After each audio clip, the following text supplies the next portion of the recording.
In less than 24 hours, Naomi Judd was supposed to receive the greatest honor country music could bestow upon an artist. Her name, alongside that of her daughter, Wynonna, had been chosen for induction into the Country Music Hall of Fame. A new tour by the Judds had just been announced, and only 19 days earlier, mother and daughter had stood side by side on stage, singing the song that had followed them through years of love, conflict, and separation. Love can build a bridge. Love can build a bridge. That night, Naomi appeared with her familiar red hair, a radiant dress, and the smile that made people believe she was ready to return. After years of illness and interruption, it seemed the Judds were about to begin one final, beautiful chapter. But Naomi would never walk into that ceremony. On April 30th, 2022, she died by suicide at her home in Tennessee. She was 76 years old and had endured a long battle with mental illness. What made the story so painful was not only the timing.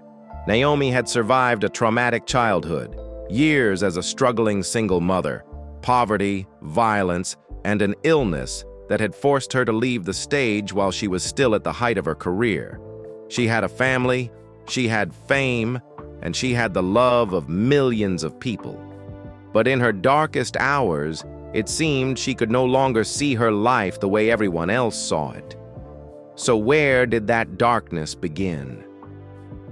To understand Naomi Judd's final years, we must travel back to a time long before the red hair, the packed arenas, and the name the Judds. On January 11, 1946, in the town of Ashland, Kentucky, a baby girl named Diana Ellen Judd was born.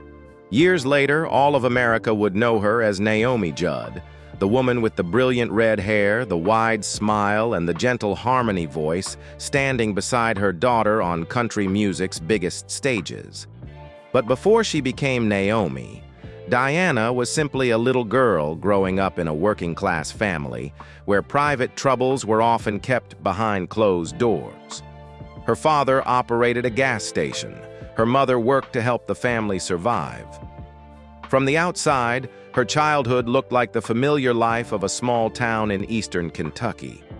But behind that appearance of normality were wounds that Diana would spend the rest of her life trying to name.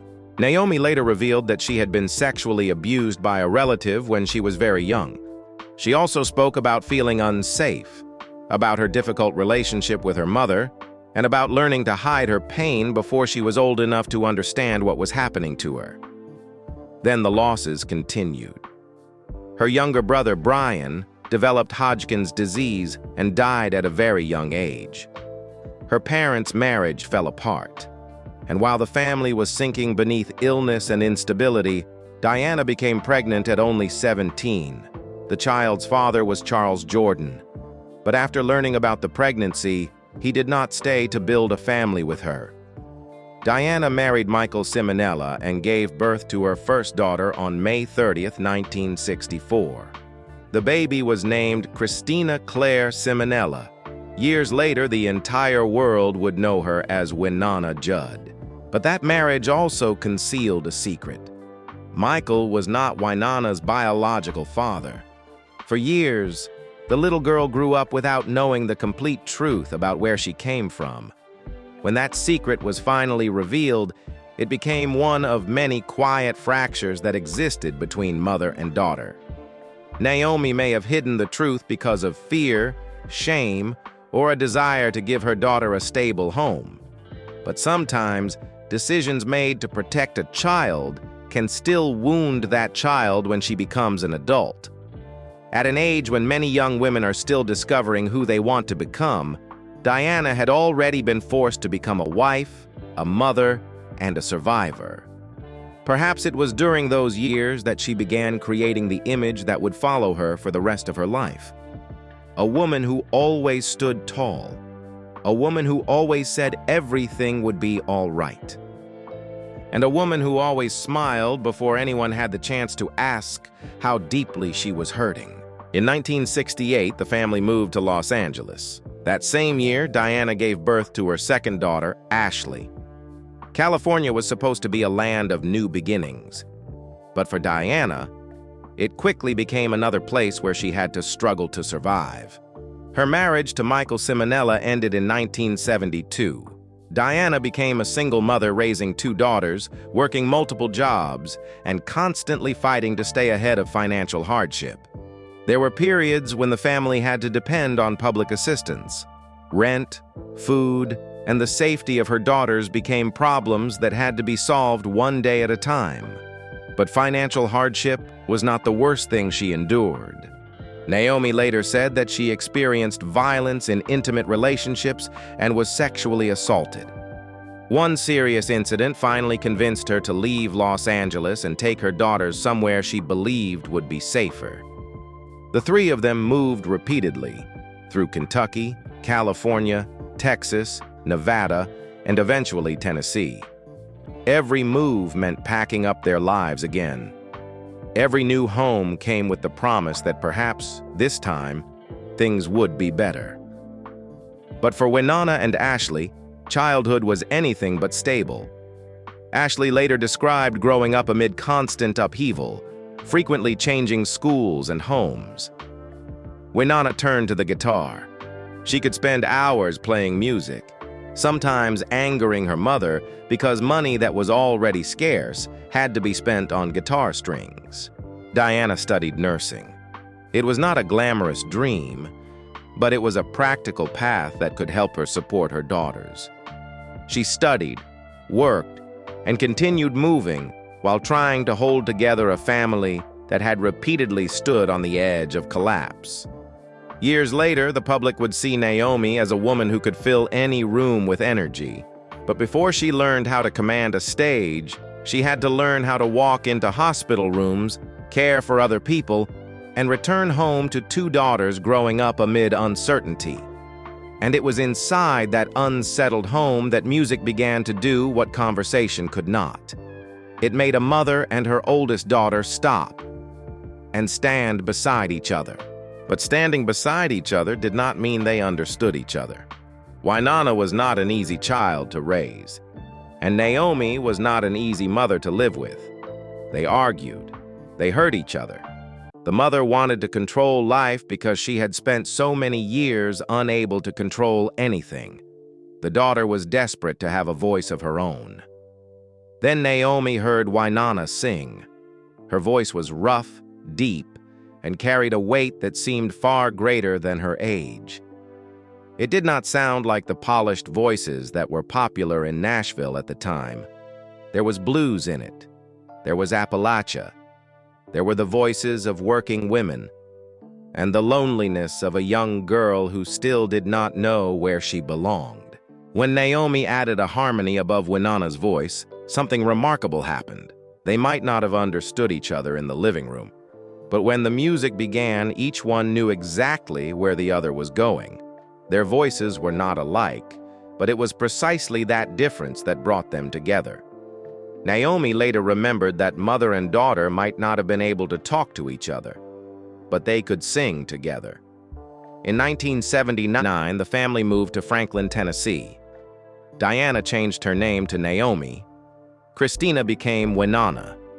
Those new names felt like a declaration that the past did not necessarily have to determine their future. Mother and daughter appeared on Ralph Emery's morning television program. Naomi once gave him a bar of homemade soap, prompting him to joke and call them the Soap Sisters. No one looked at those 2 women and imagined that they were about to change country music. Naomi was still working as a nurse. During one of her shifts, she cared for the daughter of producer Brent Maher. Instead of waiting for opportunity to find her, Naomi took the initiative and gave him a demo tape of herself and Wynonna. That was something Naomi had always done well.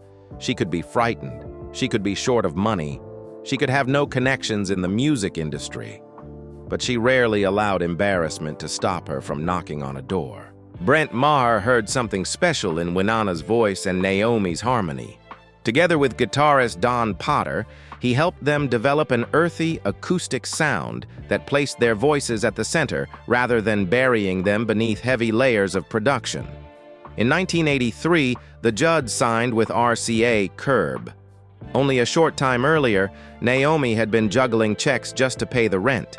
Now she and her daughter were standing before a door that thousands of people had come to Nashville and knocked upon, only to discover that it would never open for them. That door opened. After years of waiting, success arrived faster than either Naomi or Wynonna could have imagined. "Mama, He's Crazy" became the Judds' first #1 song. It did more than carry mother and daughter to the top of the charts. It became the first #1 country hit by a female duo in more than 3 decades. Then came "Why Not Me," "Girls' Night Out," "Love Is Alive," and a series of songs that left the Judds with almost no time to look back at their former lives. The mother who had once worked as a nurse, and the daughter who had played guitar in homes where money was scarce, were now appearing at Radio City Music Hall, the London Palladium, the Astrodome, and stadiums filled with tens of thousands of people. Wynonna was the musical power of the Judds. Her voice was rough, deep, and capable of carrying pain directly into a lyric. Naomi did not try to compete with that voice. She sang above it with a softer, brighter harmony that made the two voices sound as though they had been born from the same family.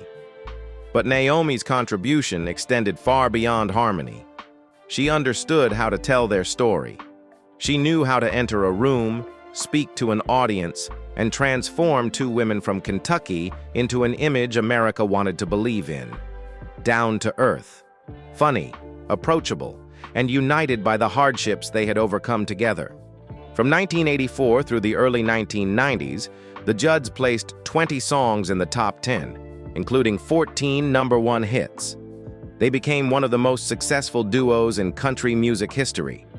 At the same time, the Judds helped bring family harmony, acoustic guitar, and Appalachian influences back to country radio during a period when Nashville was searching for a renewed connection to tradition.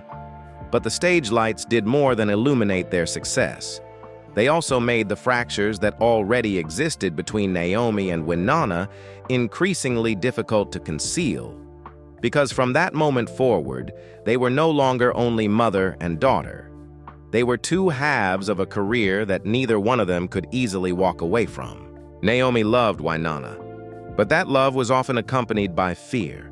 She was afraid of losing her daughter, afraid of losing the career they had paid such a heavy price to build, and perhaps, deep inside, she was afraid of once again losing control of her own life.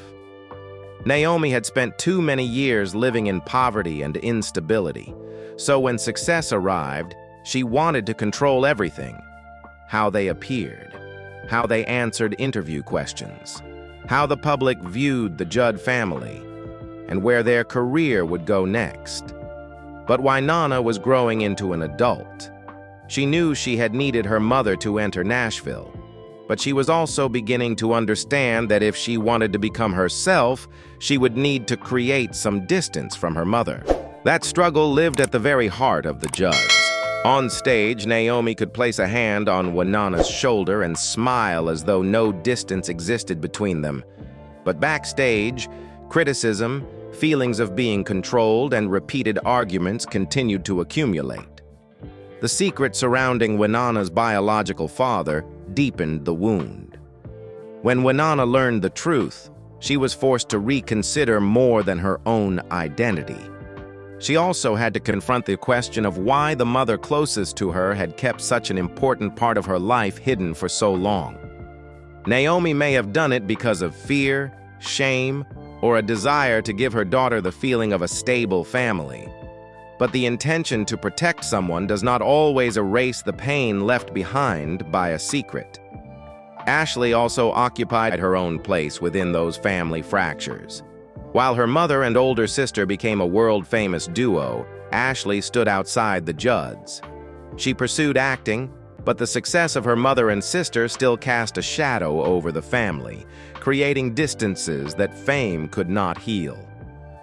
The irony was that the music of the Judds often spoke directly about the things they themselves were missing. Grandpa asked about a time when promises still meant something. Why Not Me gave voice to a woman who wanted to be seen and chosen. And Love Can Build a Bridge declared that love could overcome the distance between two people. Naomi did not write that song because her family had never been broken. Perhaps she wrote it because she understood how hard a family must fight to keep from breaking apart completely. But just as Naomi found a way to transform those fractures into music, another thread appeared. Not from her family, but from her own body. In September 1990, the Judds released the album Love Can Build a Bridge. The title song, co-written by Naomi with John Jarvis and Paul Overstreet, later won a Grammy. It seemed like the perfect peak of the mother and daughter story. But only about 5 weeks after the album was released, Naomi announced that she had hepatitis C. At the time, much about the disease was still not fully understood, and it could cause serious liver damage. Naomi later remembered that her family did not know whether she would survive. While the Judds were still at the height of their career, they were forced to prepare for goodbye. The farewell tour ended in December 1991. On stage, Naomi and Wynonna held each other, cried, and sang the songs that had lifted them out of poverty.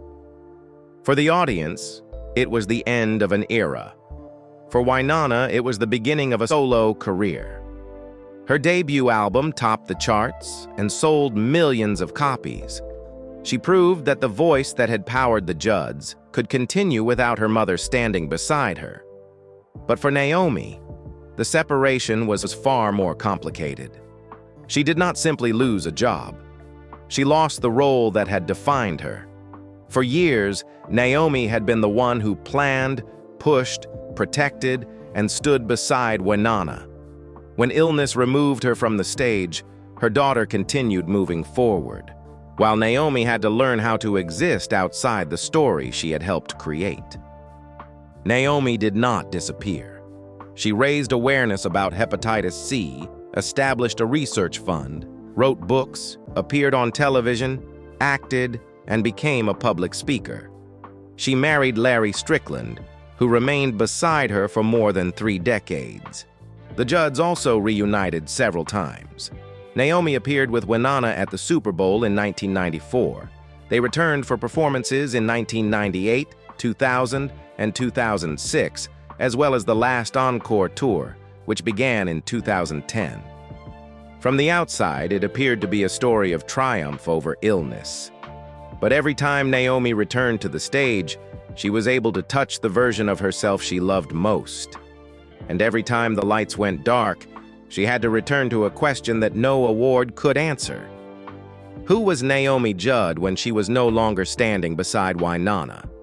After the Judds' reunions and their series of television programs around 2010 and 2011, the relationship between Naomi and Wynonna once again became strained. But this time, what happened to Naomi was no longer only an argument between mother and daughter. She entered a period of severe depression. The woman who had once stepped before tens of thousands of people now experienced days when she could barely leave the sofa. Naomi described the condition as completely debilitating and life-threatening. She underwent several periods of inpatient treatment at psychiatric facilities, took multiple medications, and received electroconvulsive therapy.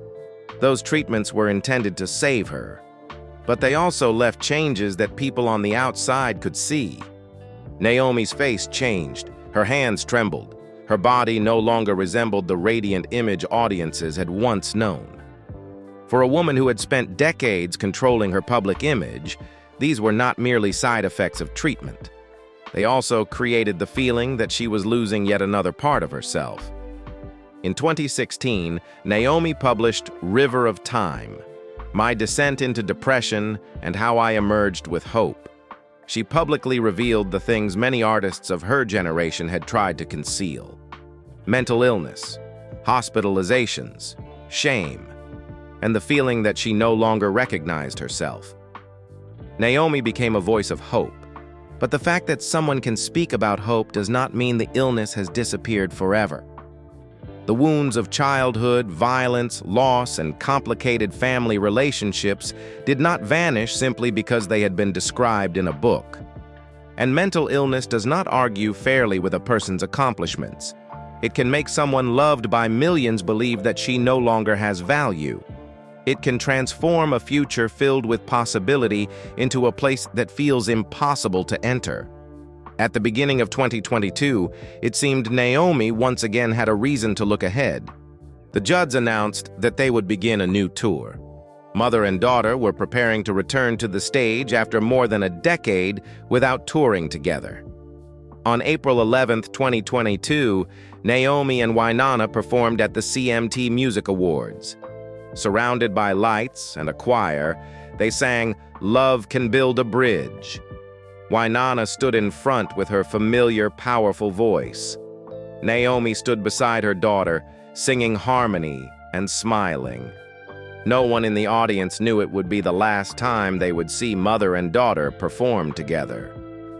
19 days later, on April 30th, 2022, Naomi died by suicide at her home in Tennessee. She was 76 years old. The family did not say Naomi lacked love, gratitude, or willpower. They said they had lost her to mental illness. Only one day later, the Judds were officially inducted into the Country Music Hall of Fame. Wynonna and Ashley stepped forward to accept the honor in their mother's place.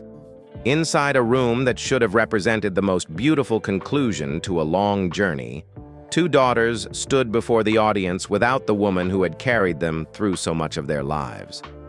Wynonna said her heart was broken, but she would continue to sing.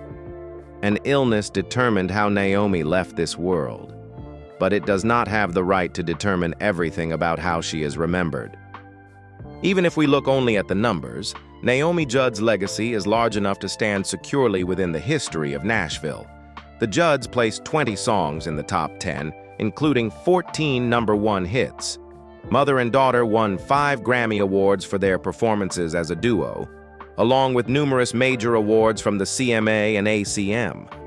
Naomi personally received 6 Grammy Awards. 5 came from recordings by the Judds. The remaining award recognized her role as a co-writer of "Love Can Build a Bridge" with John Jarvis and Paul Overstreet. But Naomi's influence cannot be measured only by trophies. She did not possess Wynonna's powerful lead voice. Naomi's part was usually softer, higher, and positioned behind her daughter. But it was that harmony that prevented the Judds from sounding like a solo singer with a background vocalist. It made them sound like a family. During the 1980s, the Judds helped return family harmony, simple storytelling, and Appalachian influences to the center of country music.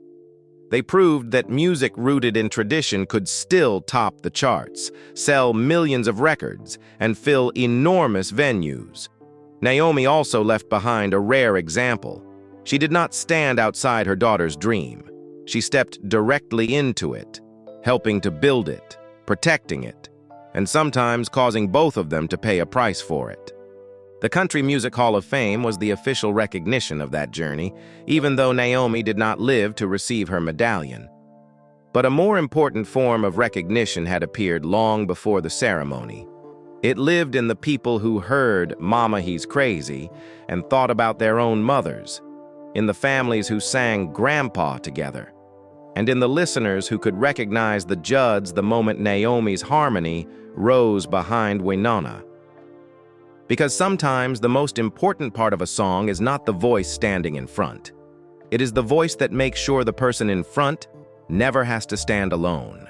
19 days before Naomi Judd died, she stood beside her daughter and sang about a bridge. Perhaps no one in the room that night understood that the song would soon carry a different meaning. Naomi spent most of her life helping others people believe that distances could still be crossed. The distance between poverty and a better future, between a mother and a daughter who did not always understand each other, between trauma and hope. But her life also left behind a truth that is difficult to accept. A person can appear strong in the eyes of the entire world and still be exhausted within her own mind. A family can love one another deeply and still be unable to heal every wound. and fame, awards, and admiration cannot always penetrate the darkness of mental illness. Naomi should not be remembered only by the final day of her life. She remains in Wynonna's voice, in the stories Ashley continues to tell, and in the songs that still make listeners remember a mother, a family, or someone they wish they had been given more time to understand. Naomi's bridge was not perfect, but it is still there. And every time the music of the Judds begins to play, there is still a gentle voice standing behind the lead, reminding us that love cannot always prevent every loss, but it can keep the memory of a human being alive. Perhaps the greatest lesson from Naomi's life is not that love can always save a person. Sometimes love is not enough to prevent tragedy, but it can make us look at one another more carefully. Ask one more question, listen a little longer, and resist the temptation to believe that a smile means everything is all right. If a song by Naomi Judd or the Judds reminds you of someone you love, or of a memory from your own life, share the name of that song and your story in the comments.